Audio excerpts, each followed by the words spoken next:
তাতে সময় চলে যাবে। অত সময় নেই আমাদের কাছে। ওই বেচারি মহিলা এতদিন ধরে অত্যাচারিত হচ্ছে। তাছাড়া ওনার পেটে 7 মাসের বাচ্চা রয়েছে। তার উপরে আমাদের কাছে ওর ব্যাপারে কোনো তথ্যই নেই স্যার। এই ডায়েরিটা আছে আমার কাছে। ও আমাকে যে কল করে তার সব ডিটেলস আছে। আমার স্টাডির জন্য আমি নোটস বানাই। হয়তো এটা আপনাদের কোনো কাজে লাগবে। দেখি স্যার, লাস্ট পেজে লেখা রয়েছে সব আত্মীয় স্বজন বাস ধরে সাতারা চলে যাবে। আমাদের কাছে শুধু মেয়েটার ব্যাপারে এইটুকুই ইনফরমেশন আছে যে ওর হাজবেন্ডের কাছে একটা সার্ভিস রিভলভার আছে। নাম্বার 2, মেয়েটার পেটে 7 মাসের বাচ্চা রয়েছে। ওই মেয়েটার ফ্যামিলি সাতারা যাবে। সমস্ত বাস ডিপোতে গিয়ে খোঁজ নাও, দেখো কোনো বাসে এমন কোনো ফ্যামিলি আছে কিনা যারা সাধের অনুষ্ঠানে যাচ্ছে, সাতারার দিকে যাচ্ছে। শহরের যত গাইনোকোলজিস্ট আছে প্রত্যেকের লিস্ট বের করো, আর দেখো এমন কোন পেশেন্ট আছে যে 7 মাসের প্রেগনেন্ট। স্যার, এটাই শেষ বাস ডিপো যেখান থেকে সাতারার বাস যায়।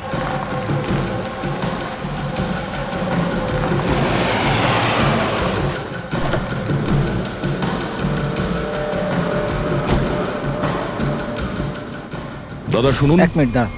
আজ দুপুরে এখানে এই ডিপো থেকে সাতারার বাস ছাড়ার কথা ছিল না? হ্যাঁ, একটা বাস তো যাওয়ার কথা ছিল, কিন্তু 1 ঘন্টা আগে। আসলে ইঞ্জিনটা খারাপ হয়ে যাওয়াতে লেট হয়ে গেছে। সেই বাসটা কোথায় আছে? ওই যে ওই বাসটা। এইটা? এটা? হ্যাঁ হ্যাঁ। আচ্ছা, আপনারা সাতারা যাচ্ছেন তো? হ্যাঁ। হ্যাঁ, কেন? আপনারা কি এখানে সাধের অনুষ্ঠানে এসেছিলেন?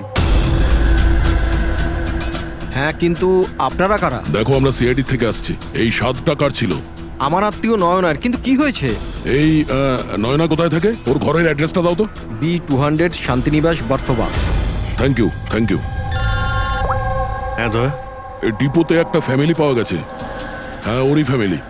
আর মেয়েটার নাম হলো নয়না। ঠিকানা হলো B200 শান্তিনিবাস বার্সোবা। আচ্ছা তাই নাকি? ভাই, গাইনোকোলজিস্ট আমাদের এই অ্যাড্রেসে দিয়েছেন। তুমি ওখানে পৌঁছো, আমরা ওখানেই যাচ্ছি। ঠিক আছে, আমরা পৌঁছাচ্ছি। ওকে। বাসোবা।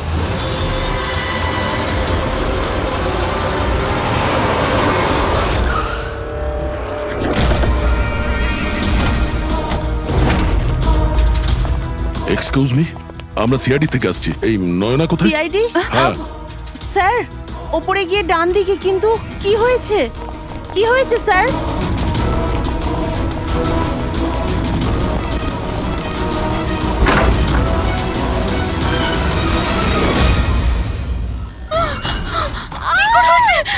প্লিজ সামলান নিজেদের আপনারা। কি করছেন কি? শান্ত হন আপনারা। এটা কি হয়ে গেল? ও সুইসাইড করেই নিল। গুলি চিনের নিচের থেকে উপরের দিকে গেছে। স্যার, অনেকটা রক্ত বেরিয়েছে। মনে হচ্ছে অনেকটা সময় কেটে গেছে। পিছনে সরো। কি হলো? দাদা দেখ, দাদা। নয়না, এই, কি হলো নয়না? ইন্সপেক্টর আমান? তুমি ওকে চেনো? হ্যাঁ, আমরা ট্রেনিং একাডেমিতে একসাথেই ছিলাম। কেন করলো স্যার নয়না এরকম? এটা তো আপনিই বলতে পারবেন। ওটো। ওকে টর্চার করতে, মারতে, হ্যাঁ, ভয় দেখাতে, হুমকি দিতে কি এক্সপেক্ট করেছিলে তুমি? কি করতে? হ্যাঁ, অ্যাটেম্পট অফ সুইসাইডের জন্য তুমি জেলে যাবে। স্যার, এটা কি বলছেন আপনারা? দাদা এরকম করতে পারে না। স্যার, আপনারা এটা ঠিক করছেন না। প্লিজ এরকম করবেন না। কত মেন্টাল টর্চার করা হয়েছে ওকে। নিজেরই মাথায় গুলি করে নিয়েছে। সবাইকে বাইরে নিয়ে যাও। চলো তুমি বাইরে চলো। নয়না, চলো, suicide করতে পারবে না। চলো চলো সবাই চলো। প্লিজ চলো, বাইরে বেরো। যান, বাইরে, please, চলো, বাইরে যান বলছি। চলো, বেরো, চলো চলো। শান্ত হন। আপনিও যান। Please। চলুন চলুন। সেটাই হলো যেটা ওই গাইনোকোলজিস্ট বলেছিলেন। ও সুইসাইড করেই ফেললো। বডিটাকে ফরেন্সিক ল্যাবে পাঠিয়ে দিই, আর এসিপি স্যারকে ইনফর্ম করে দিই যে ওকে আমরা বাঁচাতে পারিনি। 1 মিনিট। ওই ফোন।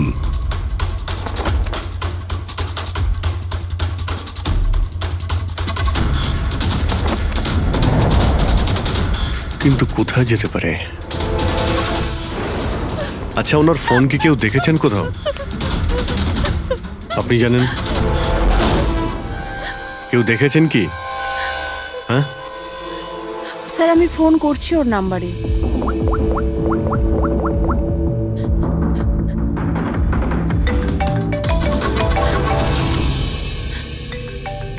যশ বাবা এদিকে এসো।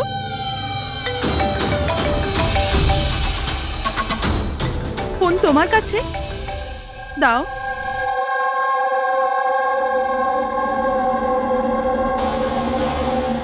আমি এটা গেম খেলার জন্য নিয়েছিলাম কাকির ঘর থেকে। কোনো ব্যাপার না বাবু, এদিকে এসো। বাবু একটু মনে করে বলো, যখন তুমি ফোন নিতে এখানে এসেছিলে তখন কি দেখেছিলে তুমি?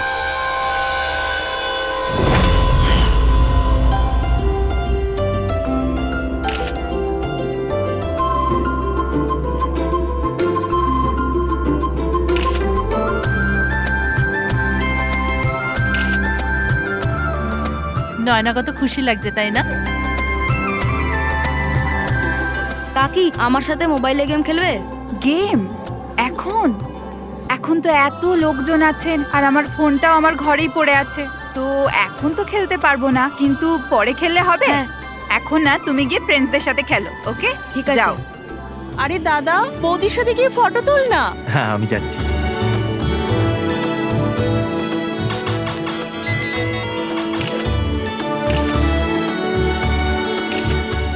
যশ বাবা তুমি আবার মোবাইল নিয়ে বসে গেছো? মা প্লিজ ডিস্টার্ব করো না মা, প্লিজ। আরে কাকির অনুষ্ঠান চলছে, তুমি এখানে গেম খেলছো? হ্যাঁ আর কিছুক্ষণ কিছুক্ষণ। আরে please, বাবা please। কাকির খারাপ লাগবে, চলো শোনা চলো। আরে মা কোনো মা নয়, অনেক গেম খেলেছো, আর ফোন নয়। কাকি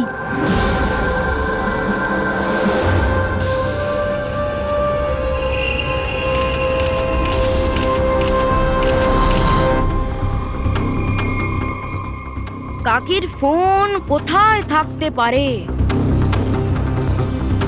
হ্যাঁ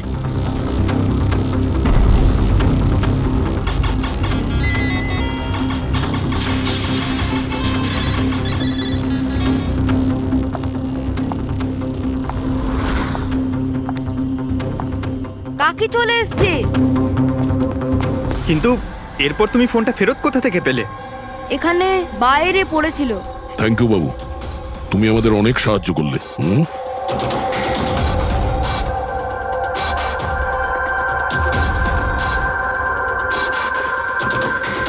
মিস্টার আমান, আপনি কি নিজে বলবেন নাকি আমাদের জিজ্ঞাসা করতে হবে? তুমি নিজে একজন পুলিশ অফিসার, তুমি তো জানো যে আমরা ইন্টারোগেশন কি করে করি। স্যার স্যার আমি ওকে ট্রেনিং এর সময় থেকে চিনি। He is one of the best officers. Sir sir আমার মনে হয় না ও এরকম করতে পারে। মানুষ পাল্টে যায় পুরবি, সব এভিডেন্স ওর বিরুদ্ধে, আর সেটা তুমি খুব ভালো করে জানো। স্যার আমার বিশ্বাসই হচ্ছে না যে আপনারা সবাই এটা ভাবছেন যে আমি নয়নার ওপরে হাত তুলেছি। খুব ভালোবাসতাম স্যার আমি ওকে, ওর সন্তানের বাবা হতে চলেছিলাম স্যার আমি, আর আমি ওকে কি করে। হ্যাঁ তুমি ওকে টর্চার করেছো, আর সেই জন্য বেচারি ডিপ্রেশনে চলে গেছিল। ভুল বুঝছেন স্যার আপনি, ও ডিপ্রেশনে ছিলই না, সবসময় হাসি খুশি থাকতো, সবসময় আনন্দে থাকতো। মানে ও সুইসাইড কি করে করতে পারে স্যার? আরে তাহলে সে মেন্টাল হেলথ ফাউন্ডেশনে বারবার ফোন কেন করতো? বিগত কয়েক মাসের মধ্যেই 10টা কল। আমার এই বিষয়ে কোনো আইডিয়া নেই। কল করে উনি হয়তো ডিলিট করে দিতেন, সেই জন্য হয়তো আপনার কোনো আইডিয়া নেই। স্যার দাদা এরকম করতে পারে না, ও তো নয়নাকে খুব ভালোবাসতো, আর নয়না তো খুশিই ছিল। যদি তোমার স্ত্রী খুশিই ছিল তাহলে ও হেল্পলাইন নম্বরে ফোন করে কেন বলেছে যে তুমি ওকে টর্চার করো, ওকে ওকে মারো, ওকে ধাক্কা দাও? কেন আমান, উত্তর দাও। পুরবি ওর কাছে কোনো উত্তর থাকলে তো দেবে। ওর টর্চারের কারণে বেচারি ডিপ্রেশনে চলে গিয়েছিল, আর তারপরে ও সুইসাইড করে। ডিপ্রেশনে প্রায়শই কোনো লোক নিজের দুঃখের কথা শেয়ার করে না, হতে পারে এর জন্যই নয়না যে কতটা প্রবলেমে ছিল কেউ কিছু জানতেই পারেনি। পুরবি অ্যাটলিস্ট তুমি তো আমাকে বিশ্বাস করো, you know me well. Nayna কখনো সুইসাইড করতে পারে না, কখনো সুইসাইড করবে না। ব্যাস, নিয়ে যাও একে। চলো। আপনি আমার কথাটা তো শুনুন, নয়না কখনো সুইসাইড করতে পারে না। চলো স্যার আমার কথাটা শুনুন স্যার, চলো। নয়না সুইসাইড করেনি। স্যার আমার কথাটা শুনুন স্যার একবার।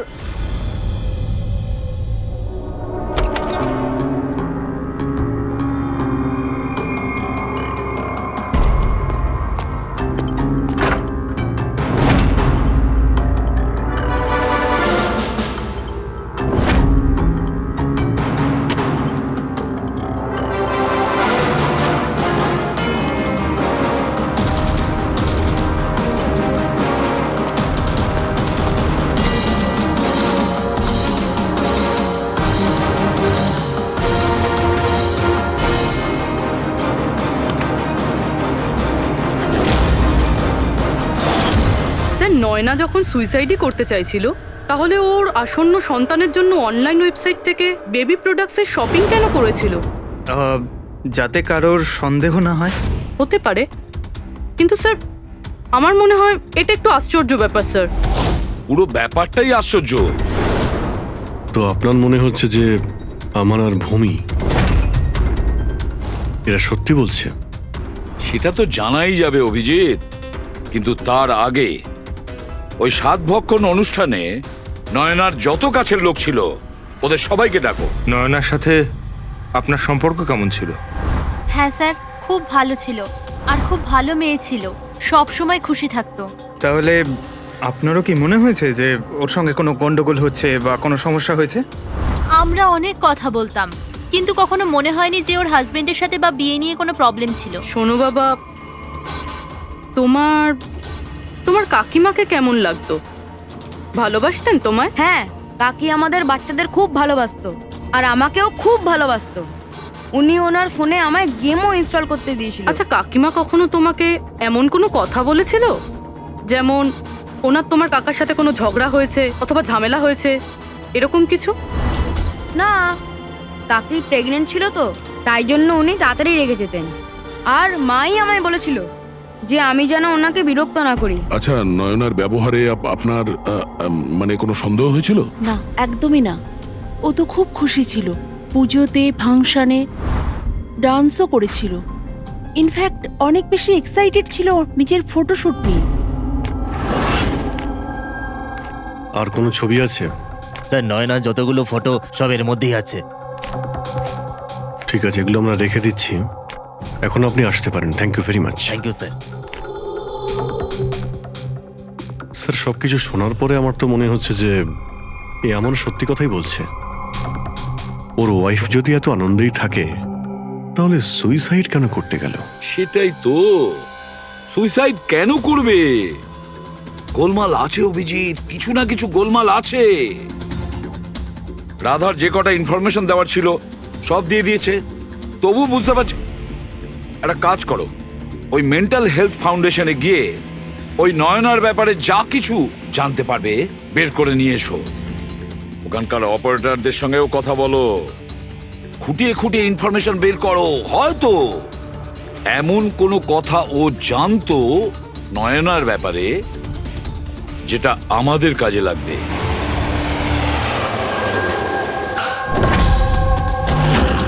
আমরা সিআইডি থেকে আসছি, আপনাকে কিছু জিজ্ঞাসাবাদ করব। এই নাম্বারটা থেকে আপনার ফাউন্ডেশনে একজন লেডি ফোন করতেন, উনি সুইসাইড করেছেন। এর পুরো ইনফরমেশন চাই আমাদের। কবে কল করেছিল, কতবার করেছিল, কখন করেছিল, পুরো ডিটেল। আমি এক্ষুনি চেক করছি।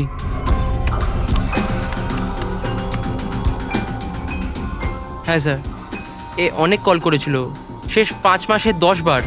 আচ্ছা, ওনার সঙ্গে কে কে কথা বলতেন? অ্যাকচুয়ালি স্যার, এনার সমস্ত কল রাধা ম্যাম হ্যান্ডেল করতেন, আর উনি এখানে ভলেন্টিয়ার। যখন এনার ফার্স্ট কল এসেছিল তখনও রাধা ম্যামেরই এখানে শিফট ছিল, আর তারপর উনি যখনই এখানে ফোন করেন বলেন রাধা ম্যামের সাথে কথা আছে। এই কলারের ব্যাপারে কিছু মনে পড়ছে? কোনো বিশেষ কথা, কিছু অদ্ভুত হয়েছে? এই কলারের ব্যাপারে স্যার, হ্যাঁ স্যার, একবার হয়েছিল স্যার। এই দেখুন স্যার, একই দিনে 2 বার কল এসেছিল। তো এতে অদ্ভুত কি? আমার মনে আছে স্যার, যেদিন প্রথম কল এসেছিল।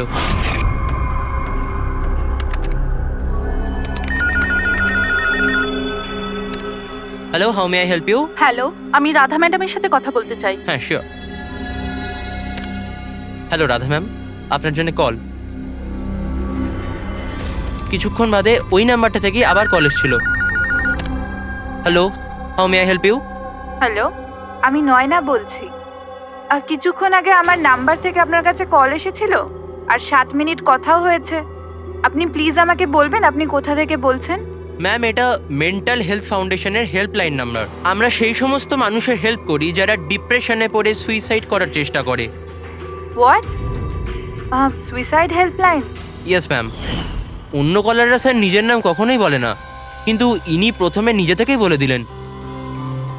স্যার, নয়না নিজের নাম কখনো রাধাকে বলেনি, তাহলে ও হঠাৎ করে বলতে যাবে কেন? আমরা এই নম্বরের কল হিস্ট্রিটা চাই। 1 মাস আগে নয়নার ফোন থেকে কেউ একজন হেল্পলাইনে ফোন করেছিল, আর এই হলো তার রেকর্ড।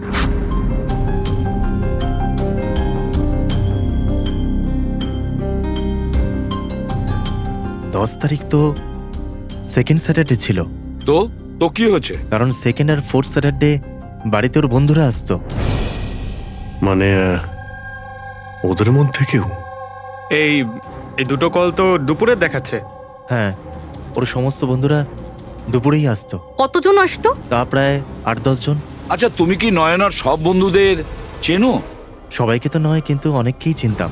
আমার বোন ভূমিও আসতো। ভূমি, একটা কথা বল। গত মাসে যখন তুমি ওর বাড়িতে গিয়েছিলে দেখা করতে, তখন এমন কিছু হয়েছিল? মানে আমি বলতে চাইছি, অদ্ভুত কোনো ঘটনা বা সেরকম কিছু নিজেদের মধ্যে, বা কোনো খেলার সময় কিছু মনে আছে? না স্যার, এরকম তো কিছুই হয়নি। আমরা প্রতিবারের মতো যেমন খেলতাম সেরকমই খেলছিলাম। আর নয়না, ওকে দেখে কিছু কিছু ডাউট হয়েছিল? স্যার, নয়না তো খুশিই ছিল, ইনফ্যাক্ট মজা করছিল। হ্যাঁ, কিন্তু কিছুক্ষণ পর জানি না একদম সিরিয়াস হয়ে গেছিল, চিন্তিত লাগছিল। জানি না ওর কি হয়েছিল। 5151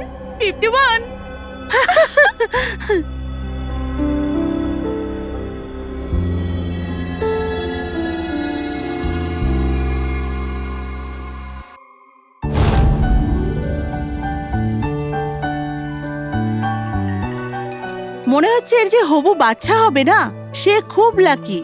হ্যাঁ রে, নয়তো আগে কখনো নয়না জিততো না। ওহো, মনে হচ্ছে কেউ জেলাস হচ্ছে। আরে নয়না, দাদাকে একটা ফোন করো না, রাতের অর্ডারের জন্য একবার মনে করিয়ে দাও না। ফোন কোথায় আমার? আরে একটা কাজ করো, নাও আমার ফোন থেকে কথা বলো। হ্যালো, বিকেলে না প্লিজ খাবার অর্ডার করে দিও। না না, শুধু এটাই মনে করানোর ছিল। এই নাও, কিন্তু আমার ফোন কোথায়? আর আমি বুঝতে পারছি না, এখানেই রেখেছিলাম। নয়না, ওই যে তোমার ফোন ওখানে টেবিলের উপর। ওখানে কে রাখলো? আমি তো ওখানে তুই ফোন রেখেছিস রাখিনি। হয়তো। না यार, আমার মনে আছে আমি রাখিনি।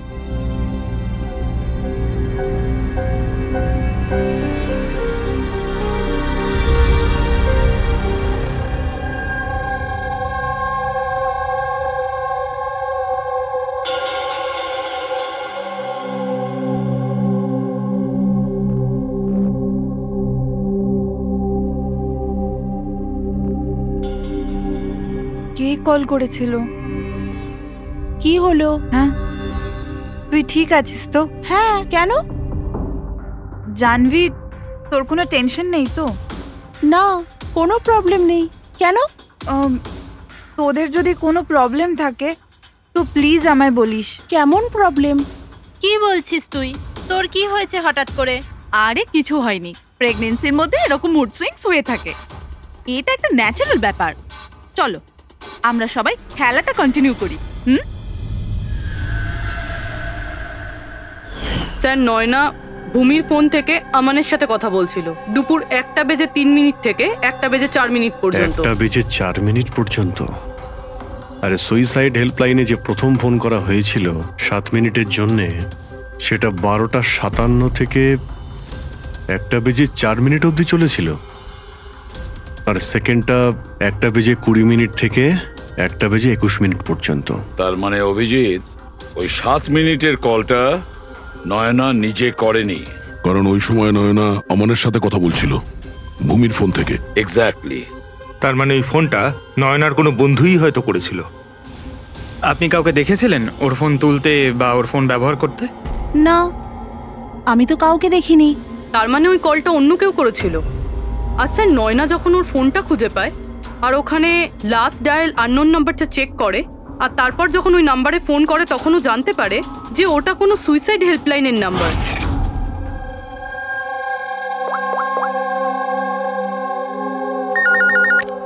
Hello, how may I help you? Hello, আমি নয়না বলছি। কিছুক্ষণ আগে আমার নাম্বার থেকে আপনার কাছে কল এসেছিল, আর 7 মিনিট কথাও হয়েছে। আপনি প্লিজ আমাকে বলবেন আপনি কোথা থেকে বলছেন? ম্যাম, এটা মেন্টাল হেলথ ফাউন্ডেশনের হেল্পলাইন নাম্বার। আমরা সেই সমস্ত মানুষের হেল্প করি যারা ডিপ্রেশনে পড়ে সুইসাইড করার চেষ্টা করে। হোয়াট? Suicide helpline? এটা জানতে পেরে ও চিন্তায় পড়ে যায় আর ভাবতে আরম্ভ করে সুইসাইড কে করতে চায়। স্যার এই ফোন কলটা নয়না যদি না করে তাহলে এটাও তো হতে পারে যে আগে যে সমস্ত কলগুলো করা হয়েছে সেটা নয়না করেনি, অন্য কেউ করেছে। ভূমি, তুমি ওই গেম খেলার সময় ডায়েরি রাখো তো, মানে স্কোর নোট করো তো প্রত্যেকটা খেলার? ব্যাস ওই ডায়েরিটা আমার চাই। Okay sir. আর এই যে প্রত্যেক সেশনে 4টে নাম রয়েছে যারা সব সময় থাকে, ভূমি, পারুল, জাহ্নবী আর শীতল।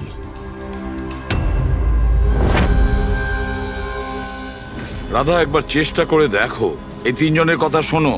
দেখো এই তিনজনের মধ্যে কেউ কি তোমার সঙ্গে কথা বলেছিল? আমি এসব কেন করব? আমি আমার লাইফে খুব খুশি। আমি সুইসাইড কেন করব? যদি আমি ফোন করতাম তো নিজের ফোন থেকে করতাম, নয়নার ফোন থেকে কেন?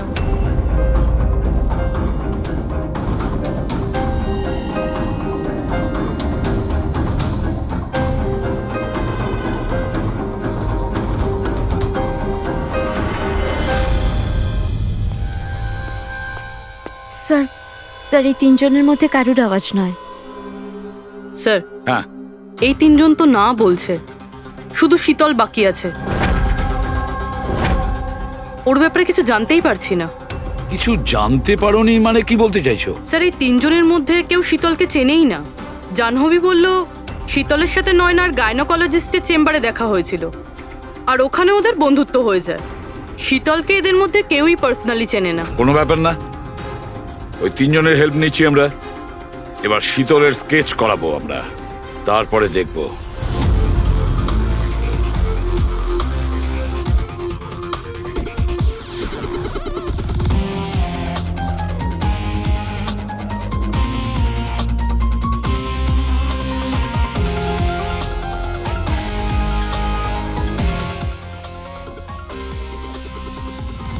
ডক্টর মিনা, এই স্কেচটা একটু মন দিয়ে দেখুন। আচ্ছা, এই মেয়েটা আপনার এখানে চিকিৎসা করাতে আসতো? I don't think so. আমার তো মনে পড়ছে না যে এরকম কোনো লেডি আমার কাছে কোনোদিন এসেছিল। কে ইনি? এর নাম শীতল। আমরা এটা বুঝতে পারি যে আপনার এখানে এত পেশেন্ট আসে যে এই সমস্ত পেশেন্টের নাম মনে রাখা তো মুশকিলের ব্যাপার। রাইট, বাট আমি আমার সব পেশেন্টদের পার্সোনালি চিনি অ্যান্ড আই এম শিওর শীতল নামের কোনো পেশেন্ট আমার কোনোদিন ছিলই না। আচ্ছা, এই যে আপনার ক্লিনিকে সিসিটিভি ক্যামেরা লাগানো রয়েছে, এর ফুটেজ আমরা পেতে পারি? I don't think so, because ওটার স্টোরেজ ফুল হয়ে গেছিল, তাই আমাদের ডিলিট করতে হয়েছিল। ওকে, এনিওয়ে, থ্যাংক ইউ।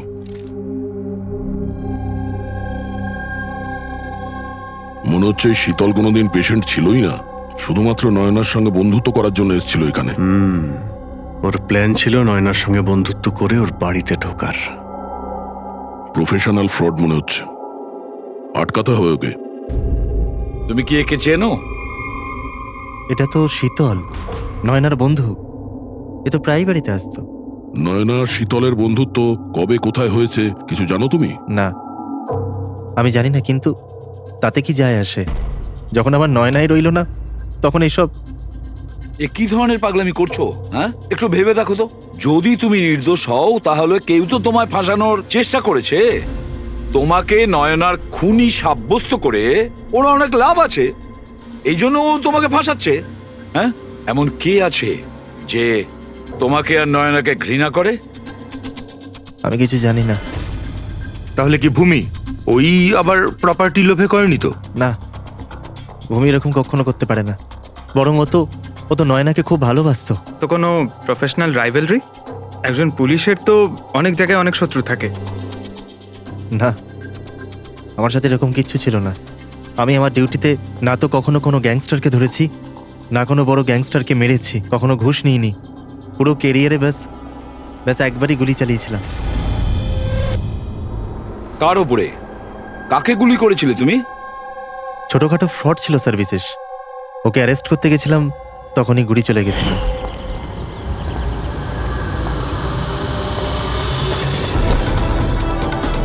এ বিশেষ খবরদার ইন্সপেক্টর।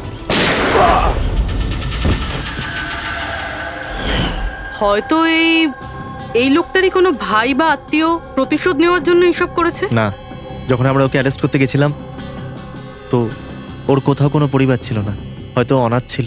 ঠিক আছে, যদি ওই লোকটার কোনো আত্মীয় স্বজন থাকে তাকে আমরা ছাড়বো না। স্যার আমান ঠিক বলছিল, ওই লোকটার নিজের বলতে কেউ নেই, ফ্যামিলি, স্ত্রী, বাচ্চা কেউ না। তাহলে এর প্রতিশোধ কে নিচ্ছে? বাড়ির লোক নয়, কোনো বন্ধু হতে পারে। বন্ধুরা হয়তো প্রতিশোধ নিয়েছে।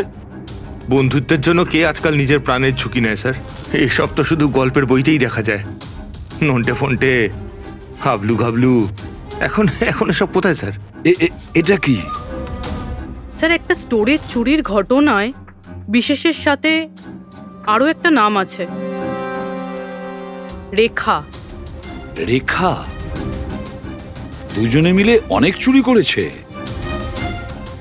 এদের ফটো দেয়নি কেন? স্যার এরা তো ছদ্মবেশে চুরি করতো, হয়তো এই জন্যে। আর যখন বিশেষ মারা যায় তখন হয়তো এই জুটিটা ভেঙে যায় আর এই রেখা একা হয়ে যায়। রেখা? আমি জানি এই রেখা কে। স্যার আমাদের ইনফর্মার এই বাড়িটার অ্যাড্রেসে দিয়েছিল।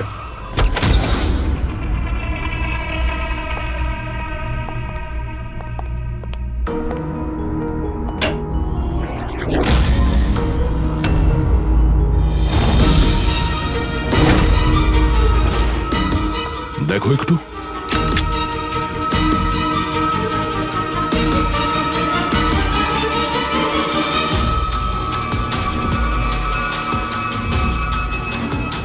স্যার মারা গেছে। একটু উল্টা ওকে। শীতল? আমাদের সন্দেহ ঠিকই ছিল, শীতলই রেখা। কিন্তু স্যার আমরা তো ভাবছিলাম যে সব শীতল করছে। পঙ্কজ, অন্য কেউ আছে এর পেছনে। ও জানতে পেরে গেছিল যে আমরা শীতলের কাছে যে কোনো ভাবেই হোক পৌঁছে যাব।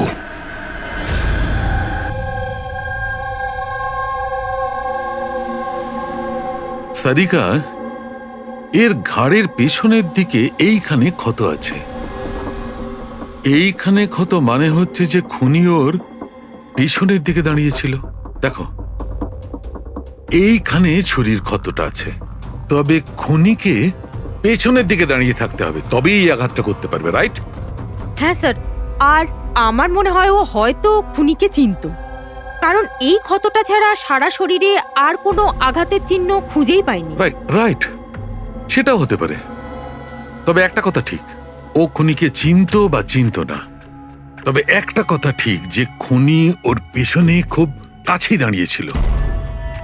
দেখো, এত জোরের সঙ্গে এই ছুরিটাকে ব্যবহার করা হয়েছিল যে খুব কাছেই দাঁড়িয়ে থাকতে হবে, তবেই জোরে মারতে পারবে। আর একটা কথা, এই যে ক্ষতটা আছে সেটা বলছে যে কেউ নিজের বাঁ হাতটা ব্যবহার করেছিল, কারণ যদি ডান হাত দিয়ে ছুরিটা মারা হতো তাহলে ক্ষতটা এই অ্যাঙ্গেলে হতো না। এক্ষেত্রে বাঁ হাতটা ব্যবহার করা হয়েছে। হ্যাঁ স্যার, তার মানে খুনি ডেফিনেটলি লেফট হ্যান্ডেড, তাই তো? একদম, এই খুনি লেফটি। আর দেখো, আরেকটা কথা, এত জোর দিয়ে এটা ব্যবহার করা হয়েছে। সাপোজ ধরো কোনো ডান হাতি লোক বাঁ হাতে ছুরিটা নিয়ে ব্যবহার করলে তাহলে এত জোরে আঘাতটা করা সম্ভব নয়। এটা সেই করতে পারে যে বাস্তবে একজন লেফটি, নেটা। রাইট। খুনি একজন লেফটি, এটা একটা বড় ক্লু। এবার বলে দিও নাকে জনাব এসিপি সাহেবকে। আগে হ্যাঁ, প্রদ্যুম্ন সাহেব। হ্যাঁ বলো সালুকে, বলো। একটা বড় ক্লু পেয়েছি। যে ব্যক্তি এই ছুরিটা ব্যবহার করেছে সে আসলে lefty, left hander. Thank you সালুকে। সালুকে ফোন করেছিল, বলছিল খুনি লেফট হ্যান্ডেড। স্যার আমরা তো আগেই সবকিছু বলে দিয়েছি, তাহলে আমাদের এখানে আটকেছেন কেন? কেননা সত্যিটা এখনো জানা যায়নি।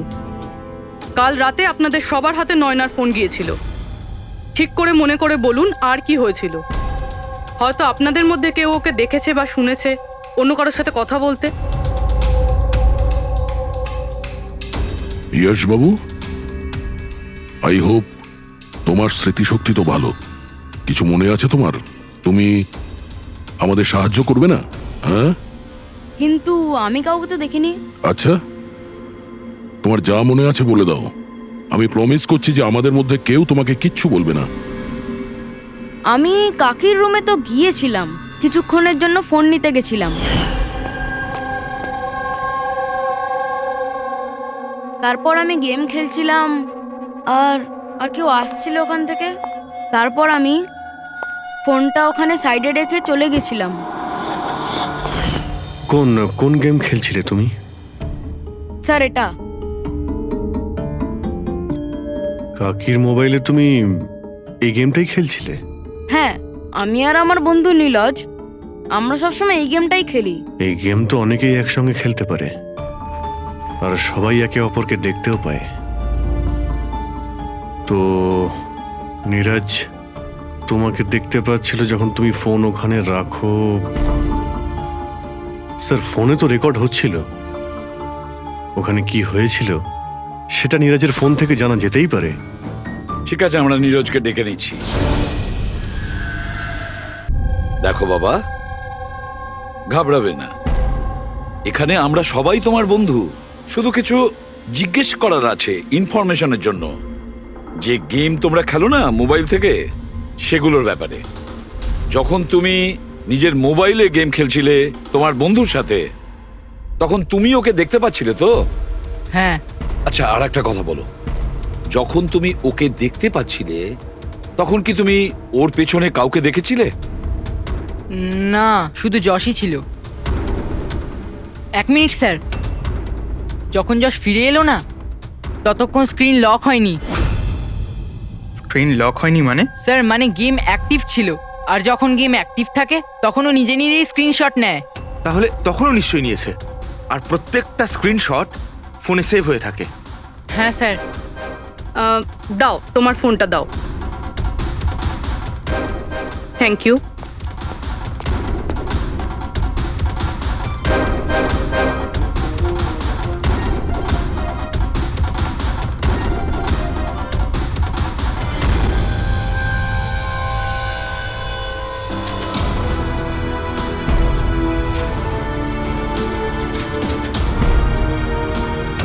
এটা কে? এটা এটা নয়না তো নয়। না, এটা নয়না নয়।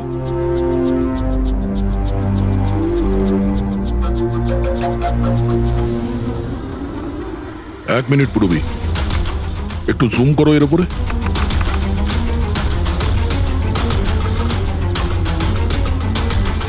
মেহেন্দি আর লেফট হ্যান্ডে। এর হাতে মেহেন্দি এইভাবে কেন রয়েছে? সেটা এই কারণে অভিজিৎ, কারণ এই হাতটা যে মহিলা, সে মহিলা ওখানে বাকি সবাইকে মেহেন্দি পড়াতে এসেছিল, আর ও লেফট হ্যান্ডেড। সবার আগে ও শীতলকে দিয়ে হেল্পলাইনে ফোন করায়। রাধাকে একটু কলটা ট্রান্সফার করুন না প্লিজ। হ্যাঁ, শিওর। আমি আর সহ্য করতে পারছি না দিদি।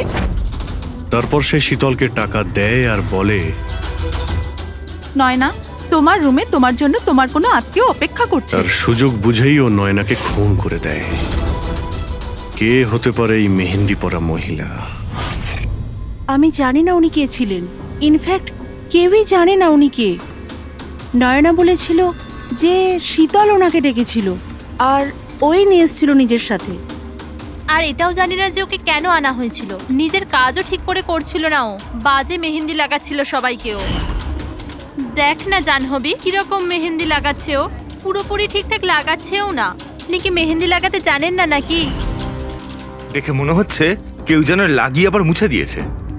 ও মেহেন্দি এত খারাপ করে লাগাচ্ছিল, তাহলে শীতল ওকে পাঠালো কেন? সবারই সন্দেহ হবে। কে হতে পারে? আমি জানি স্যার, ও আমাদের চোখের সামনেই ছিল।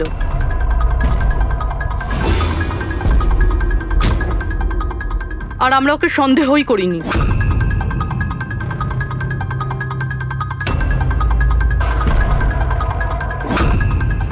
আপনি সামনে আসুন।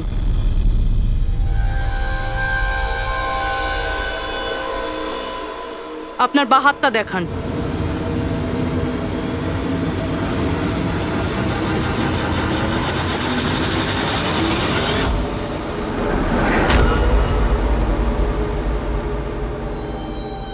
এই দেখুন স্যার। রাধা দেবী? স্যার আমি এনার ওই ডায়েরি অনেকক্ষণ ধরে দেখেছি। ওতেও কালি এভাবেই ছড়িয়েছিল যেভাবে ওনার মেহেন্দি রয়েছে। যারা লেফট হ্যান্ডেড হয় তারা যখন কোনো কাগজে লেখে তখন এইভাবেই লেখে, আর যা কিছু আগে লেখা ছিল তার ওপরেই ওর হাতটা ঘষে যায়, ফলে ওই কালি বা রং হাতে লেগে যায় যেভাবে রাধার হাতে লেগে আছে, তাই না? কেন মারলে তুমি নয়নাকে? কি ক্ষতি করেছিল তোমারও? হ্যাঁ, কারণ তুমি আমার বিশেষকে মেরেছিলে। তুমি আমার বিশেষের প্রাণ নিয়েছিলে। আমি বিশেষকে ভালোবাসতাম। ওর বাচ্চার মা হতে চলেছিলাম আমি। আর তুমি এনকাউন্টারে ওকে গুলি মেরে দিলে। মেরে দিলে আমার বিশেষকে, মেরে দিলে তুমি বিশেষকে। আর সেই জন্য তুমি ঠিক করো তুমি ওর থেকে প্রতিশোধ নেবে।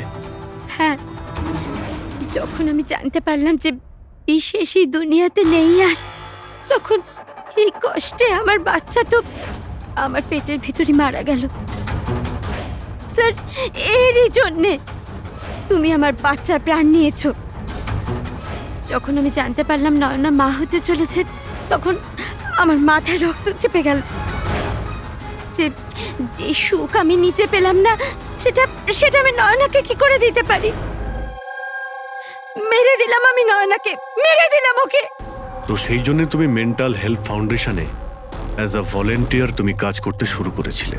আর শীতল তোমাকে না, তুমি শীতলকে কাজ দিয়েছো নয়নার সঙ্গে বন্ধুত্ব করার জন্য। হ্যাঁ, শীতলকে আমিই পাঠিয়েছিলাম নয়নার ঘরে, যাতে ও নয়নার ঘর থেকে আমাকে ফোন করতে পারে আমার হেল্পলাইন নাম্বারে। ও আমার ব্যাপারে লোককে জিজ্ঞাসা করে। আর সাধের অনুষ্ঠানে ওই শীতলে আমাকে নয়নার ঘরে ডেকেছিল। আর আমি ওখানেই ছিলাম। আমার পক্ষে আর সম্ভব নয় দিদি, আমি যাচ্ছি। এখন তোমার শেষ কাজটা করো, নিচে গিয়ে নয়নাকে এখানে পাঠাও।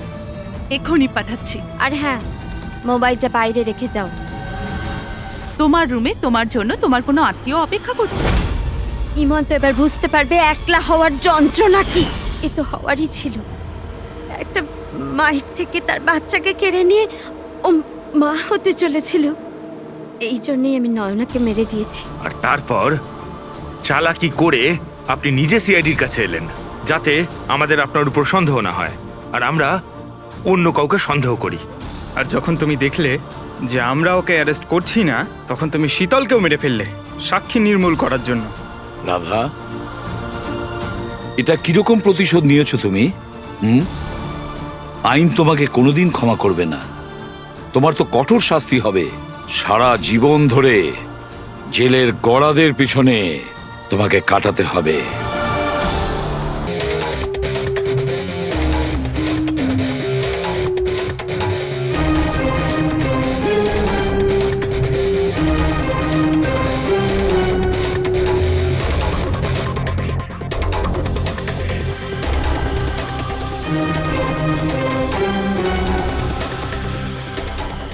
ঘর খুব বাজেভাবে ভেঙে গেছে স্যার।